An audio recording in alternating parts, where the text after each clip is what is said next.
Hello नमस्कार साथियों, इस वीडियो में मैं आपको क्लास 12th ज्योग्राफी यानी कि भूगोल के चैप्टर 1 जो आपके मानव भूगोल है, प्राकृतिक एवं विषय क्षेत्र के जितने भी ऑब्जेक्टिव क्वेश्चन है सबको सॉल्व करने वाला हूं, सबको बताने वाला हूं। इसलिए आप लोग इस वीडियो को ध्यान से अंत तक देखेंगे। और अगर आप हमारे यूट्यूब चैनल पर नए आए हैं तो प्लीज़ एक बार इसको सब्सक्राइब कर देंगे और अपने दोस्तों को भी शेयर करेंगे। चलिए फास्ट में इसके सभी क्वेश्चन को सॉल्व कर लेते हैं। तो इसका प्रथम क्वेश्चन है कि कौन सामाजिक भूगोल का उपक्षेत्र नहीं है। कहते हैं इनमें से कौन सामाजिक भूगोल का उपक्षेत्र नहीं है। 2020 में ये पूछा गया है। आपके सामने ऑप्शन है लिंग भूगोल, सांस्कृतिक भूगोल, सैन्य भूगोल या चिकित्सा भूगोल। तो इसका जो करेक्ट आंसर होगा वो हो जाएगा आपको डी यानी कि चिकित्सा भूगोल। देखिए आपके आसानी के लिए इसके नीचे में इसका आंसर दिए हुए हैं। नेक्स्ट प्रश्न है आपके सामने दूसरा कि मानव भूगोल का जनक किसे कहा जाता है। 2015 में ये क्वेश्चन पूछा गया है। एस्ट्राबो या टॉलमी या केल या रेटजेल। इसका जो करेक्ट आंसर होगा वो हो जाएगा आपको डी यानी कि रेटजेल। नेक्स्ट प्रश्न है आपके सामने तीसरा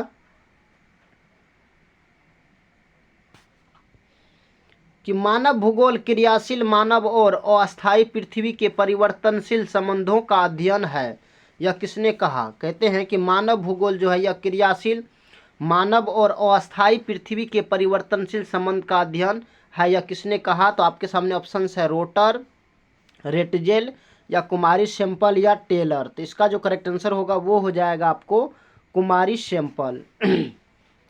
कुमारी सैंपल ने मानव भूगोल के विषय में कहा है कि मानव भूगोल क्रियाशील मानव और अस्थायी पृथ्वी के परिवर्तनशील संबंध का अध्ययन है।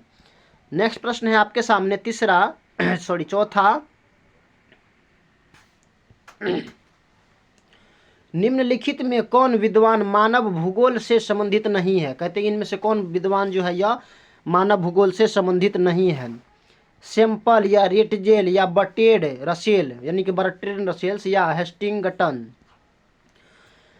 तो इसका जो करेक्ट आंसर होगा वो हो जाएगा आपको सी यानी कि बर्ट्रेड रसेल्स। कहते हैं कि कौन सा विद्वान मानव भूगोल से संबंधित नहीं है। सैंपल जी भी है मानव भूगोल से संबंधित, रेटजेल भी है परंतु ये बर्ट्रेड रसेल नहीं है, ये हेस्टिंगटन भी है। तो इसका आंसर हो जाएगा आपको सी यानी कि बर्ट्रेड रसेल्स। नेक्स्ट प्रश्न है आपके सामने पांचवा संभववाद अवधारणा में किस घटक को महत्वपूर्ण माना गया। कहते हैं कि संभववाद अवधारणा में किस घटक को महत्वपूर्ण माना गया। आपके सामने ऑप्शन है प्राकृतिक घटक, मानवीय घटक, दोनों ए और बी या इनमें से कोई नहीं।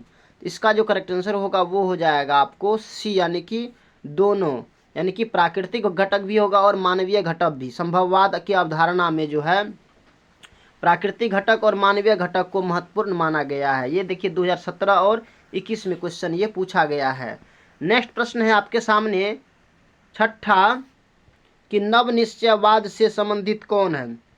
2015 में ये पूछा गया है। ब्लास, हम्बोल्ट, रेटजेल या टेलर। तो इसका जो करेक्ट आंसर होगा वो हो जाएगा आपको डी यानी कि टेलर। नेक्स्ट प्रश्न है आपके सामने सातवां कि निम्नलिखित में कौन सा एक भौगोलिक सूचनाकात नहीं है। आपके सामने ऑप्शंस है यात्रियों के विवरण, प्राचीन मानचित्र, चंद्रमा से चट्टानी पदार्थों के नमूने या प्राचीन महाकाव्य। इसका जो करेक्ट आंसर होगा वो हो जाएगा आपको डी यानी कि प्राचीन महाकाव्य। नेक्स्ट प्रश्न है आपके सामने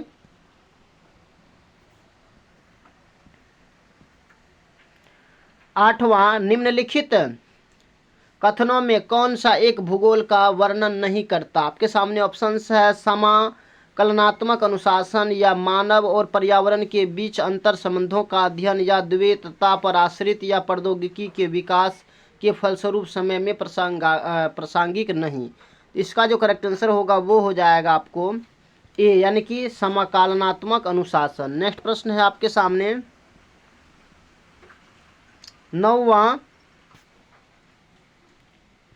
कि प्राकृतिक और मानव के बीच पारस्परिक क्रिया का सबसे महत्वपूर्ण कारक कौन है। देखिए 2021 में ये क्वेश्चन पूछा गया है। बुद्धिमत्ता, तकनीक या समझबूझ या भाईचारा। तो इसका जो करेक्ट आंसर होगा वो हो जाएगा मेरे साथियों बी यानी कि तकनीक, बी इसका करेक्ट आंसर होगा, बी इसका करेक्ट आंसर होगा। नेक्स्ट प्रश्न है आपके सामने 10वां कि निम्नलिखित में कौन मानव की मूल आवश्यकता से संबंधित नहीं है। कहते हैं कि इनमें से कौन ऑप्शंस है जो मानव की मूल आवश्यकता से संबंधित नहीं है। परिवहन, कृषि, गृह निर्माण या वस्त्र उद्योग। तो मेरे साथियों इसका करेक्ट आंसर हो जाएगा आपको ए यानी कि परिवहन। कृषि बहुत जरूरी है, गृह निर्माण भी जरूरी है और वस्त्र उद्योग बहुत इंपॉर्टेंट है। नेक्स्ट प्रश्न है आपके सामने 11, निम्नलिखित में कौन मानव भूगोल का उपागम नहीं है। कहते कि इनमें से कौन मानव भूगोल का उपागम नहीं है। तो इसका जो करेक्ट आंसर होगा वो हो जाएगा आपका, जैसे क्या इसका ऑप्शन है क्षेत्रीय विभिन्नता या स्थानिक संगठन या मात्रात्मक क्रांति या अन्वेषण।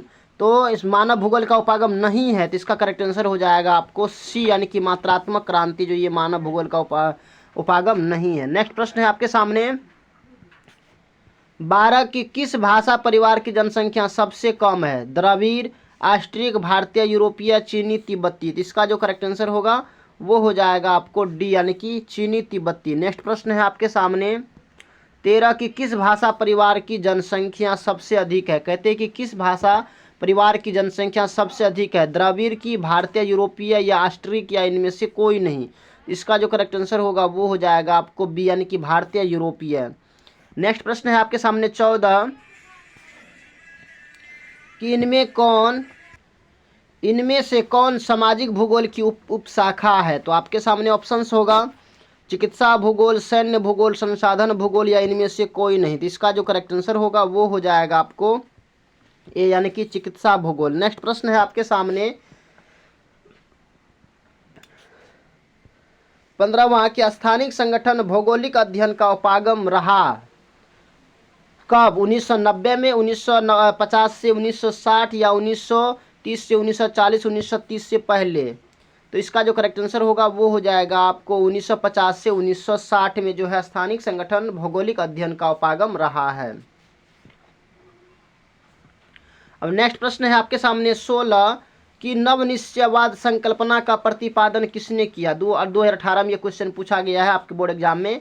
अल्फ्रेड हेटनर या अल्बर्ट डिमाजियो या ग्रिफिथ टेलर या फ्रेडरिक रेडजेल। तो मेरे साथियों इसका जो करेक्ट आंसर होगा वो हो जाएगा आपको सी यानी कि ग्रिफिथ टेलर। अब नेक्स्ट प्रश्न है आपके सामने कि निम्नलिखित में कौन सा एक मानव भूगोल से संबंधित नहीं है। क्षेत्रीय विभिन्नता या मात्रात्मक क्रांति या स्थानिक संगठन या अन्वेषण एवं वर्णन। इसका जो करेक्ट आंसर होगा वो हो जाएगा आपको बी यानी कि मात्रात्मक क्रांति। नेक्स्ट प्रश्न है आपके सामने 18 कि नवनिश्चयवाद के प्रवर्तक कौन है। 2013 और 16 में ये क्वेश्चन पूछा गया है। रेटजेल या टेलर या हम्बोल्ट या ब्लास। तो मेरे साथियों इसका करेक्ट आंसर हो जाएगा आपको बी यानी कि टेलर। नेक्स्ट प्रश्न है आपके सामने। अब नेक्स्ट प्रश्न है आपका, देखिए हमने 19 बताए हैं, उसके बाद फिर 20वां क्वेश्चन आपका ये है। थोड़ा सा नंबरिंग में थोड़ा सा प्रॉब्लम हुआ था। तो कौन सामाजिक भूगोल का उपक्षेत्र नहीं है। आपके सामने ऑप्शन है लिंग भूगोल, सांस्कृतिक भूगोल या सैन्य भूगोल या चिकित्सा भूगोल। तो इसका जो करेक्ट आंसर होगा वो हो जाएगा आपको डी यानी कि चिकित्सा भूगोल। ये आपका 20वां क्वेश्चन है। नेक्स्ट प्रश्न है आपके सामने कि मानव भूगोल का जनक किसे कहा जाता है। मानव भूगोल का जनक किसे कहा जाता है। स्ट्राबो या टॉलमी या हैकेल या रेडजेल। तो इसका जो करेक्ट आंसर होगा वो हो जाएगा आपको डी यानी कि रेटजेल। नेक्स्ट प्रश्न है आपके सामने तीसरा कि मानव भूगोल क्रियाशील मानव और अस्थायी पृथ्वी के परिवर्तनशील संबंधों का अध्ययन है। ये किसने कहा था। तो इससे पहले हमने बताए थे। इसका करेक्ट आंसर हो जाएगा आपको सी यानी कि कुमारी सैंपल ने कहा था। नेक्स्ट प्रश्न है आपके सामने निम्नलिखित में कौन विद्वान मानव भूगोल से संबंधित नहीं है। देखिए ज्योग्राफी में जो है ना अधिकतर क्वेश्चन आपको जो है ना देख करके टिक आउट करना पड़ता है कि इनमें से कौन नहीं था। आप 4-5 आप जिसका नाम याद किए हुए हैं तो आपको समझ में लग जाएगा कि ये नहीं होगा। नहीं तो क्या होता है कभी कभी क्वेश्चन का टेक बदल देता है, उसमें जो आपका वैज्ञानिक का नाम डाल देगा अलग अलग करके इस टाइप से।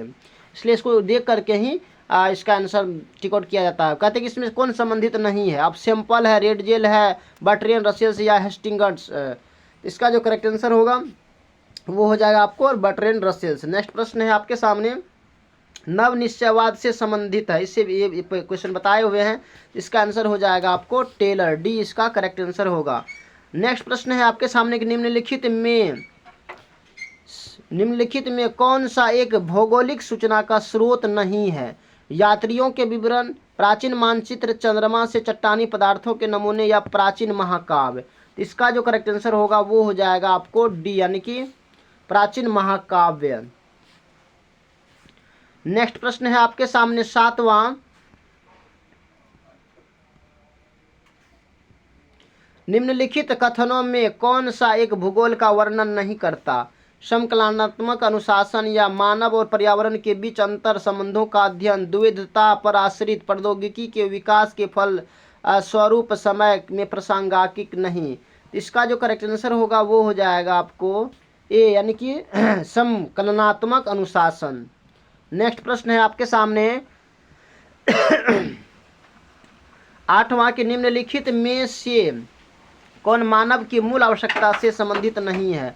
परिवहन, कृषि, गृह निर्माण या वस्त्र उद्योग। इसका जो करेक्ट आंसर होगा वो हो जाएगा आपको ए यानी कि परिवहन। नेक्स्ट प्रश्न है आपके सामने, किस भाषा परिवार की जनसंख्या सबसे कम है? तो आपके सामने ऑप्शंस है द्रविड़, ऑस्ट्रिक या भारतीय, यूरोपीय या चीनी तिब्बती। इसका जो करेक्ट आंसर होगा वो हो जाएगा आपको डी यानी कि चीनी तिब्बती। नेक्स्ट प्रश्न है आपके सामने 11, किस भाषा परिवार की जनसंख्या सबसे अधिक है? द्रविड़, भारतीय, यूरोपीय, ऑस्ट्रिक या इनमें से कोई नहीं। इसका जो करेक्ट आंसर होगा वो हो जाएगा आपको बी यानी कि भारतीय यूरोपीय। नेक्स्ट प्रश्न है आपके सामने कि इनमें कौन सामाजिक भूगोल की उपशाखा है? कहते हैं कि इनमें से कौन सामाजिक भूगोल की उपशाखा है? चिकित्सा भूगोल, सैन्य भूगोल, संसाधन भूगोल या इनमें से कोई नहीं। तो इसका जो करेक्ट आंसर होगा वो हो जाएगा आपको ए यानी कि चिकित्सा भूगोल। अब नेक्स्ट प्रश्न है आपका, क्या स्थानिक संगठन भौगोलिक अध्ययन का उपागम रहा है? ये क्वेश्चन भी रिपीट है। नेक्स्ट प्रश्न है आपके सामने, नवनिश्चयवाद संकल्पना का प्रतिपादन किसने किया? आपके सामने ऑप्शंस है अल्फ्रेड हेटनर या अल्बर्ट डिमाजिया या ग्रिफिथ टेलर या पेड्रिक रेडजेल। इसका जो करेक्ट आंसर होगा वो हो जाएगा आपको सी यानी कि ग्रिफिथ टेलर। नेक्स्ट प्रश्न है आपके सामने कि नवनिश्चयवाद के प्रवर्तक कौन है? आपके सामने ऑप्शन है रेडजेल, टेलर या हम्बोल्ट या ब्लॉस। तो मेरे साथियों इसका करेक्ट आंसर क्या होगा आप हमें कमेंट में बताएंगे। बाकी ये वीडियो आपको कैसा लगा आप हमें कमेंट में बताएंगे। अगर आपको अच्छा लगा होगा तो प्लीज़ आप हमारे यूट्यूब चैनल को भी सब्सक्राइब करेंगे, लाइक करेंगे और अपने दोस्तों को भी शेयर करेंगे।